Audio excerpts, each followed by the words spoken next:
Quel est le secret ou l'ensemble des points qui permet d'avoir une vie sexuelle épanouie? Et je m'inscris dans une relation durable. On est dans cet objectif-là. Parce qu'il y a la notion de un plan cul, comme on dit, ou un coup d'un soir, et l'envie de créer quelque chose ensemble. D'accord? C'est important de distinguer parce que la réponse que je peux apporter à la question quel est le secret ou l'ensemble de points qui fait la différence pour le coup d'un soir ou pour une relation long terme ne sera pas la même. D'accord? Et avant de répondre à cette question, c'est important que je te dise pourquoi j'amène ça sur la table aujourd'hui. Eh bien, ça me paraissait évident pour moi, si tu veux, qu'il y ait un lien entre une vie sexuelle épanouie, surtout d'ailleurs pour les hommes, mais c'est aussi très valable pour les femmes, une vie sexuelle épanouie et une vie amoureuse, donc un couple durable qui fait du bien. Et aussi, je veux rajouter, je ne suis pas un expert des techniques, c'est-à-dire la réponse que je vais te donner à cette question, tu peux la retrouver sur d'autres chaînes ou avec d'autres personnes. Qu'est-ce qu'on fait concrètement quand on s'allonge dans le lit? Je vais aller beaucoup plus loin que ça. Moi, je vais te parler aujourd'hui sur la partie plus spirituelle, je dirais même, et j'oserais même dire un autre terme, sur ton intelligence sexuelle. Que tu développes cette intelligence sexuelle personnellement, mais aussi ensemble, parce qu'on peut le communiquer. Donc la partie Kama Sutra technique, faire des bisous à tel endroit, toucher à tel endroit, c'est pas ce que je vais te proposer aujourd'hui. Ok? On va aller plus loin. Donc l'idée n'est pas comment on fait des bisous tout nu dans le lit pour que ça se passe bien ce soir, c'est comment on crée une relation durable grâce à la vie sexuelle épanouie. Quant à cet état d'esprit de long terme, tu verras que les éléments que je vais te partager font sens immédiatement. Et je commence tout de suite avec le premier élément. Je vais d'abord commencer par ceux qui sont le plus évidents, mais qui sont importants à signaler, qui sont sine qua non, indispensables. Le premier, donc on est sur la connexion, ou plutôt même je dirais la compatibilité, je reviens beaucoup sur ce mot, la compatibilité des sens, c'est-à-dire ce que je vois, donc le désir visuel. On dit que, j'en ai pas la preuve scientifique, mais que les hommes sont très visuels. C'est vrai que quand j'ai un pote qui me parle d'une femme, tout de suite il veut montrer une photo. Mais je pense que les femmes le sont aussi, d'accord? C'est un des sens chez l'humain qui est le plus développé. Donc ici, je parle de l'attraction physique. Ce que je vois devant moi doit créer du désir. Le désir, c'est ce que je n'ai pas encore, d'accord? Il y a un mystère entre tu es là, tu me plais, dans le sens tu m'attires physiquement, mais je ne t'ai pas encore. Et cette zone entre les deux, c'est ce qui donne envie. Cette attraction sexuelle partagée est indispensable et elle doit se travailler tout au long de la relation. D'où la notion de mystère. Le but, dans la durée, c'est d'alimenter ce mystère. D'où l'importance du jeu de séduction, pas simplement de la rencontre à la relation, mais j'oserais dire surtout quand la relation est établie pour la faire durer, parce que c'est de ça dont on parle. Ça peut être à tout stade. Encore une fois, je me limite pas que à l'acte sexuel, d'accord? Je vais beaucoup plus loin, c'est-à-dire avant et après aussi et surtout, je dirais. Donc, les tenues qu'on va choisir, la façon dont on va amener le sujet, comment on va se parler avant, bien sûr, aussi comment on se parle dans l'acte. On peut changer cette façon de parler ou la faire évoluer. Les gestes qu'on va faire, ils peuvent évoluer aussi, tout comme les tenues, les lieux. Tout cela permet de nourrir ce mystère absolument nécessaire pour maintenir le désir dans la durée.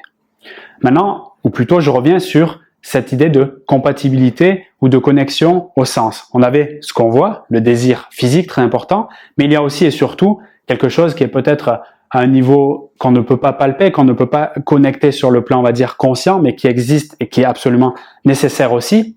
Sans ça, ça peut pas durer.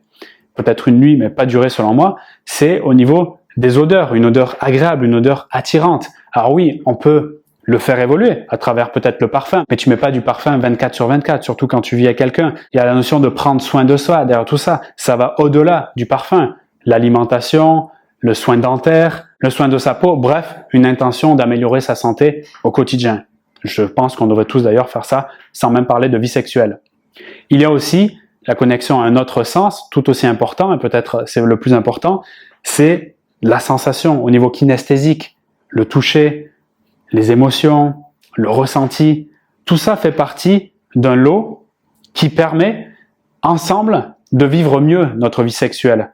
Et déjà être capable d'avoir cette conscience de soi en interne, de ses ressentis, de les laisser vivre pleinement et d'oser les exprimer. Là, je rentre sur le champ de la communication, de manière d'abord non verbale avec son langage corporel, mais aussi de verbaliser, de dire avec des mots ce qu'on ressent, les odeurs qui nous sont agréables et aussi ce qu'on voit chez l'autre qui est merveilleux. Donc j'entre sur le chapitre communication, valorisation, qui est pour moi un des points essentiels pour avoir une vie sexuelle épanouie. Le fait de dire à l'autre, j'aime sa tenue, comment il les porte, que ce soit pour l'homme par exemple, que ça lui fasse des épaules carrées, peut-être son nouveau costume, ou pour la femme, imagine-toi qu'il te prononce que tu as des fesses sexy avec tel ou tel sous-vêtement. Eh bien, ces éléments de considération, valorisation qui sont répétés contribuent à avoir une vie sexuelle beaucoup plus épanouie. Imagine l'inverse. Ah, j'aime pas quand tu mets cette tenue, ce t-shirt te va mal. Répéter ça au quotidien. Comment veux-tu que ça nourrit cette fantasmatique de se voir ensemble tout nu et faire des bisous? C'est là que estimer l'autre, nourrir son besoin de reconnaissance, permet d'augmenter pour les deux partenaires l'énergie sexuelle. Un autre point qui me semble extrêmement important pour avoir parlé à des centaines de femmes de ce sujet, c'est la capacité, je dis capacité parce que ça peut se travailler pour certains, pour d'autres c'est un peu plus naturel, d'être à l'aise avec le partenaire. Imagine une situation, peut-être tu l'as vécu, où tu es avec un homme, vous passez plusieurs fois peut-être, dans la chambre à coucher et tu te sens pas complètement en confiance avec lui. Peut-être parce qu'il a des attitudes un peu bizarres, il est étrange, il dit des trucs mais fait l'inverse. Bref, c'est un ressenti.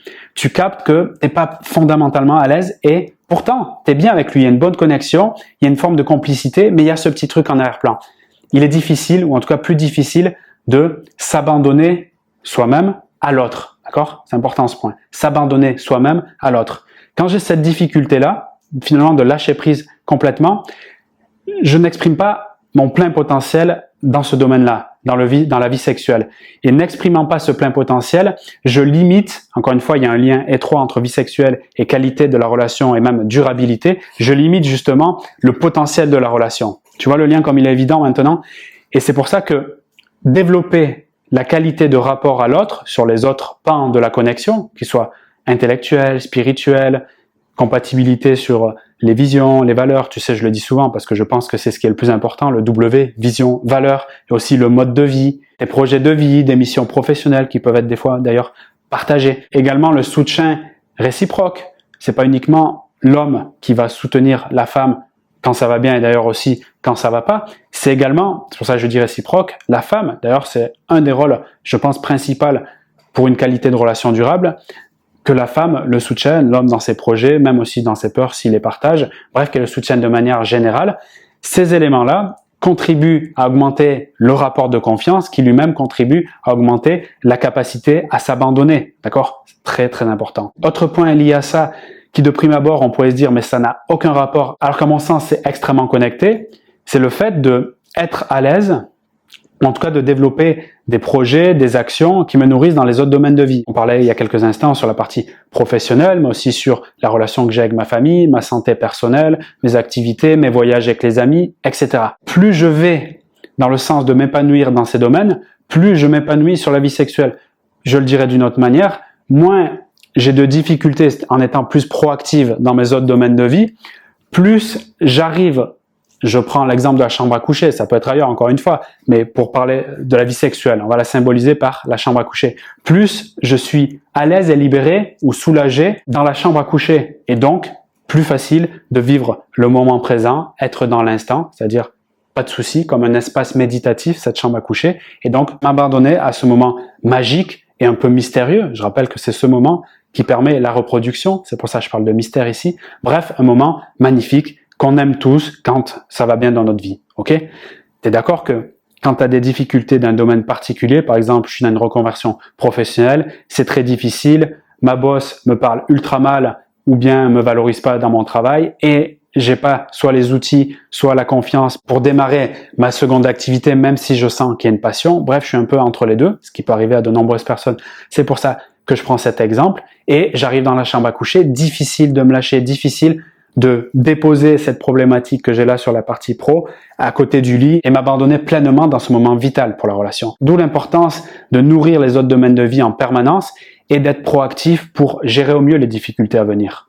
Et je terminerai par un dernier point. Avant ça d'ailleurs, si ça t'intéresse qu'on parle ensemble de ta vie relationnelle pour t'aider à dépasser peut-être des blocages ou des difficultés, je t'invite à réserver un appel découverte. C'est offert, le lien dans la description de la vidéo. Et le dernier point pour améliorer sa vie sexuelle et à terme sa vie amoureuse, on parlait de avoir confiance en l'autre.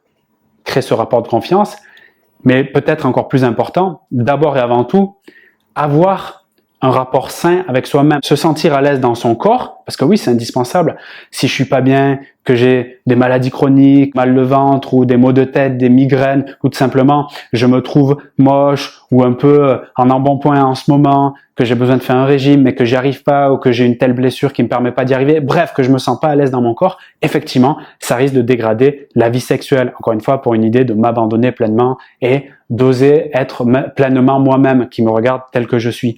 Quand j'ai ces difficultés-là ou ces complexes, c'est de plus en plus compliqué. On peut parler aussi de la confiance en moi, mon état d'esprit, la partie psychologique est très importante. D'ailleurs, je pense même que le développement de son intelligence sexuelle, c'est avant tout de la psychologie, ou plutôt le fait d'aiguiser de la conscience de soi et de la conscience de l'autre pour faire qu'un, pour s'unir, se réunir. Gros chapitre, le fait d'être à l'aise avec soi-même. Et je termine sur ce point-là. Si tu as envie de rajouter un point, peut-être que tu as vécu ou qui te questionne, mets-le dans la zone commentaire, je me ferai un plaisir de te lire et de te répondre. Et je te rappelle que tu peux réserver aussi un appel découverte, c'est offert. On parlera de ta situation de vive voix, je poserai un diagnostic et si je pense que je peux t'aider, je te proposerai une offre d'accompagnement. Je te souhaite une très belle journée et une très belle soirée. À très bientôt.